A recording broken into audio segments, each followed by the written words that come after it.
चलिए आज का टॉपिक है order of reactivity of alkyl halides towards SN1 reaction. यानी एल्काइल हैलाइड्स की क्या रिएक्टिविटी होती है SN1 रिएक्शंस के लिए।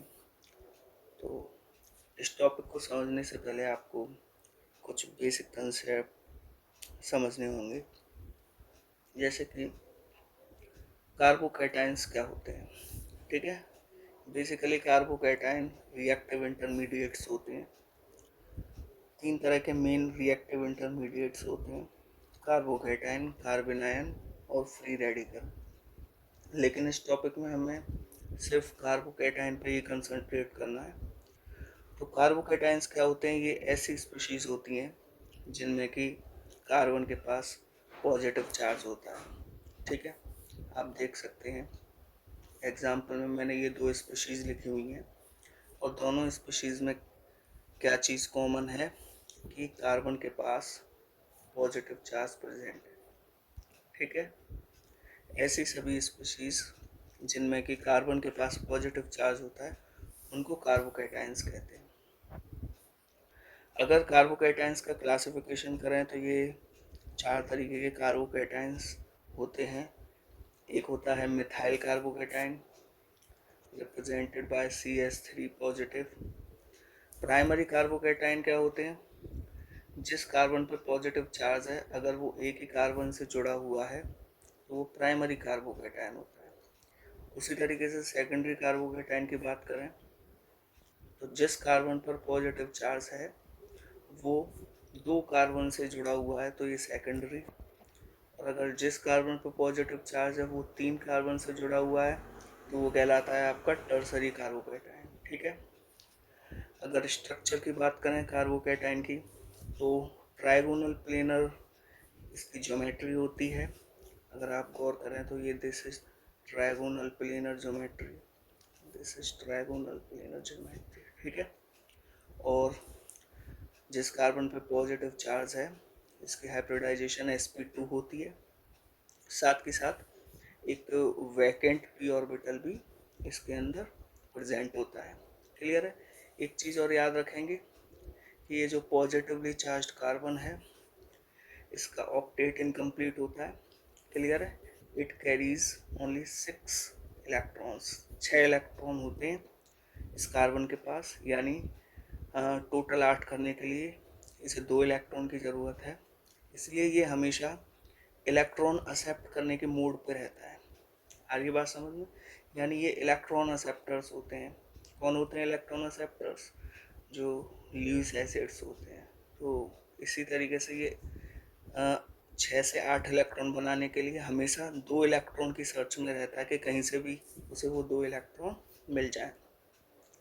तो इस तरीके से ये स्ट्रक्चर हो गई कार्बोकैटाइन्स की। उसके बाद अगर हम स्टेबिलिटीज़ की बात करते हैं तो आप देख पा रहे होंगे कि टर्सरी कार्बोकैटाइन सबसे ज़्यादा स्टेबल होते हैं। उसके बाद चलते चलते मिथाइल कार्बोकैटाइन की तरफ चलेंगे तो वो लीस्ट स्टेबल हो जाएंगे। क्लियर है? तो जो ऑर्डर ऑफ स्टेबिलिटी है वो सबसे ज़्यादा टर्सरी कार्बोकैटाइन, फिर सेकेंडरी, फिर प्राइमरी, और उसके बाद मिथाइल कार्बोकैटाइन सबसे कम स्टेबल होते हैं। तो स्टेबिलिटी का रीज़न क्या होता है? तो देखो, कार्बोकैटाइन की जो स्टेबिलिटी है वो हम हाइपर कॉन्जुगेशन इफेक्ट से समझते हैं।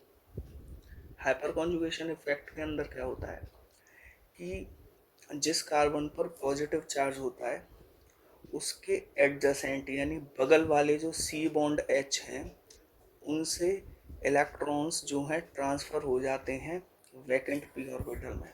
डायग्राम से समझते हैं। जैसे कि हमारा ये कार्बन है जिस पर पॉजिटिव चार्ज प्रेजेंट है और इसके पास एक वैकेंट p ऑर्बिटल प्रेजेंट है। क्लियर है? साथ के साथ मैंने आपको बताया था इस कार्बन के पास 6 इलेक्ट्रॉन्स ही रहते हैं, यानी ये हमेशा 2 इलेक्ट्रॉन एक्सेप्ट करने की टेंडेंसी में रहते हैं। क्लियर है? अब जो हमारा ये कार्बन है इसके एडजेसेंट बगल वाला जो कार्बन है,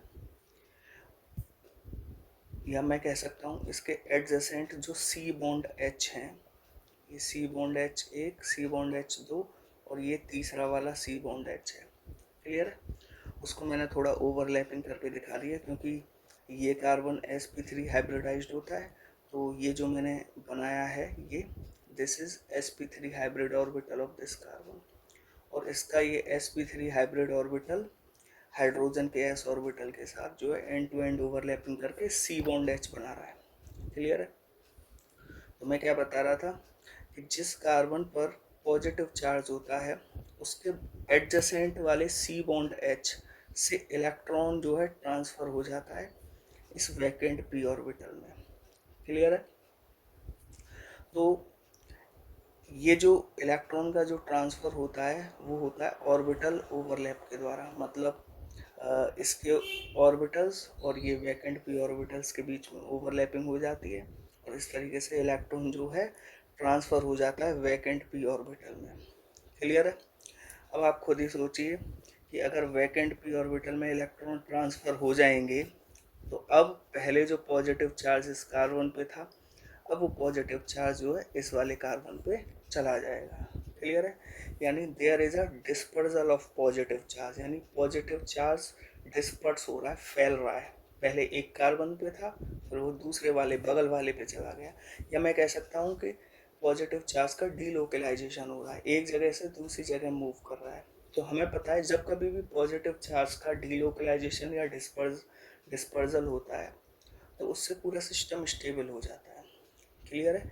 ऐसे ही कुछ मिलता जुलता जो है रेजोनेंस में भी होता है। रेजोनेंस के अंदर भी पॉजिटिव चार्ज का जब डिस्पर्जल हो जाता है तो हमारा जो मॉलिक्यूल है स्पीशीज है वो स्टेबल हो जाती है। तो यहाँ भी ऐसे ही हो रहा है। ठीक है? तो there is a dispersal of positive charge, इसकी वजह से ये जो हमारा कार्बोकैटायन है या हमारा ये सिस्टम है ये स्टेबलाइज हो जाता है। क्लियर है?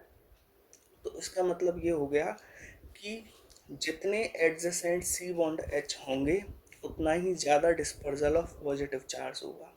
क्लियर है? जितने ज़्यादा एडजेसेंट C बॉन्ड H होंगे उतना ही ज़्यादा डिस्पर्जल ऑफ पॉजिटिव चार्ज और उतने ही ज़्यादा जो है हमारी स्पीशीज स्टेबल हो जाएगी। तो हम देखते हैं कि जैसे कि ये हमारा टर्सरी कार्बोकैटायन है, हम काउंट करते हैं कितने एडजेसेंट C बॉन्ड H हैं। 3 एडजेसेंट ये हो गए, 3 ये हो गए और 3 ये हो गए, कुल मिला के कितने 9 एडजेसेंट C बॉन्ड H होते हैं टर्सरी कार्बोकैटायन में।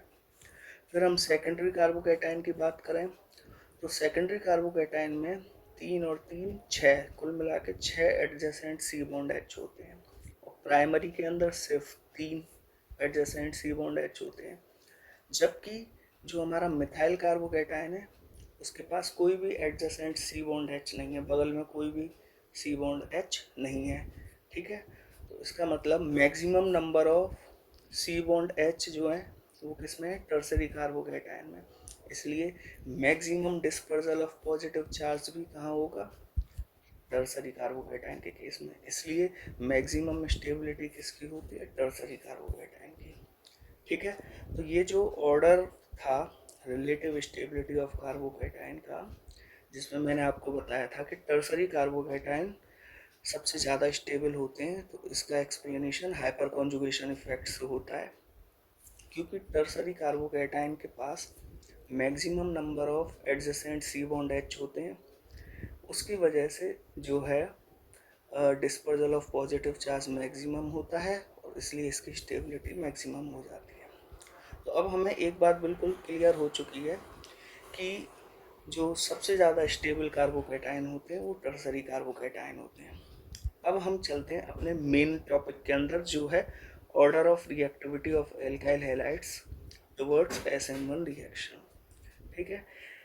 एल्काइल हैलाइड SN1 रिएक्शंस के लिए किस तरह की रिएक्टिविटी शो करते हैं, तो हम देखते हैं कि सबसे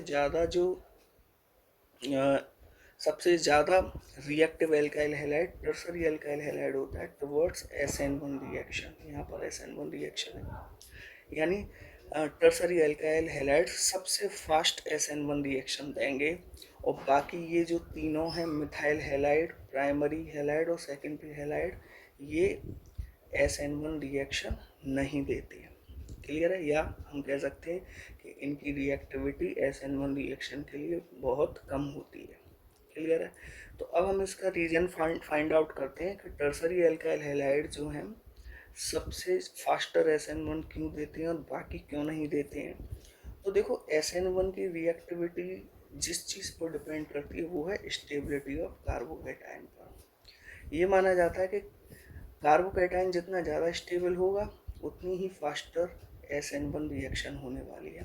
अब क्योंकि मैं आपको बता चुका हूँ कि सबसे ज़्यादा स्टेबल कार्बोकैटायन टर्सरी कार्बोकैटायन होता है, इसलिए tertiary alkyl halide most reactive होते हैं। ठीक है ना? आपको पता है ना कि टर्सरी कार्बोकैटायन कहाँ से जनरेट होंगे? टर्सरी एल्काइल हैलाइड से। कैसे? मान के चलो ये हमारा कोई टर्सरी एल्काइल हैलाइड है, जब इसका होमोलाइटिक फिशन होगा तो इस तरीके से ये हमारा जो है टर्सरी कार्बोकैटायन जनरेट हो जाएगा। यानी tertiary alkyl halide tertiary carbocation generate करते हैं, और टर्सरी कार्बोकैटायन क्योंकि सबसे ज़्यादा स्टेबल होते हैं, इस वजह से टर्सरी एल्काइल हैलाइड सबसे फास्टेस्ट SN1 रिएक्शन देंगे। बाकी कंपैरिजन करें तो मिथाइल कार्बोकैटायन या प्राइमरी या सेकेंडरी कार्बोकैटायन वो लेसर स्टेबल होते हैं, इसलिए उनकी रिएक्टिविटी SN1 रिएक्शन के लिए क्या हो जाएगी? लेसर हो जाएगी। ठीक है, आगे बात समझ में? चलिए।